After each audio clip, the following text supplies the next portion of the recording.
It's a celebration. I'm very excited. It's a great time. Yeah. First novel on the big screen, right? Absolutely. So it's actually my first novel that I ever wrote too. Really? Yeah. Man, you know how many people try to get published? I know it's difficult so enough to get published at all, and then to have your book made into a movie is like amazing. So what was the celebration like when you found out you were getting published, and then what was the celebration like when you found out your movie got optioned and actually turned into a movie?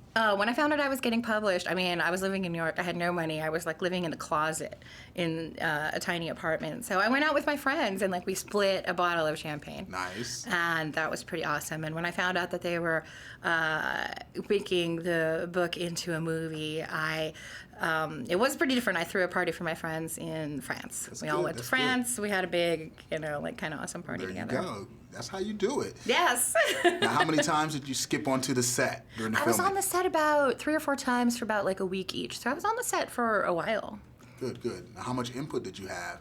I had a lot of input when I was there. They definitely asked me questions. Like Harold asked me questions about all the props. He would just like come up to me with like 16 different rocks, and he'd be like, "Okay, which rock do you think looks the most like the magical witch light?" And I was like, rock number 8 looks pretty like got a lot of personality. Rock number 8. Wait, that's not my. It's like that's not my job. I was like, I don't know. I created the vision. You make it happen. I tried to pretend like I had like really authority, Now, when you were initially writing the story, like how many times were you rejected? How many publishers said we don't want this? We're not rolling with you. Well, what's kind of awesome about it? I mean, not that it's awesome. It was weird. It was not fun at the time, but we sent it to about 8 publishers, and 4 publishers wanted it, 4 publishers didn't. So, but the ones that didn't said, you know what? Teenagers are not interested in reading about vampires and werewolves.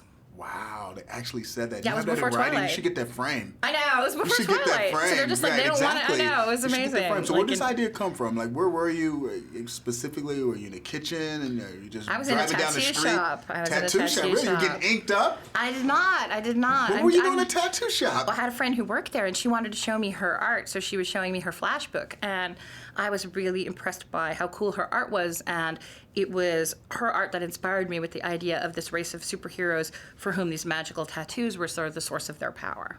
And it all started from there. Yeah, that was the genesis of the idea. So what's the first thing you did? Did you go write some notes on the napkin, yellow tablet, laptop? I ran off. I researched the history of tattoos, but I ran off and I started to sort of like write notes, and I called up a friend and I was like, is this a crazy idea? And she's like, no, what you got to do now is characters. Like, characters are the most important thing. So I came up with Clary and then Jace and like the rest of them from there. How crazy is it that the whole YA genre has just like blown up? I think it's really cool because I think that, that time period in our lives, like when we're teenagers, when we're becoming adults, like when we're deciding who we want to be, is really relatable for everybody. And, that's why we love superhero origin stories. That's like, true. How did Spider-Man become Spider-Man? So it's all about becoming.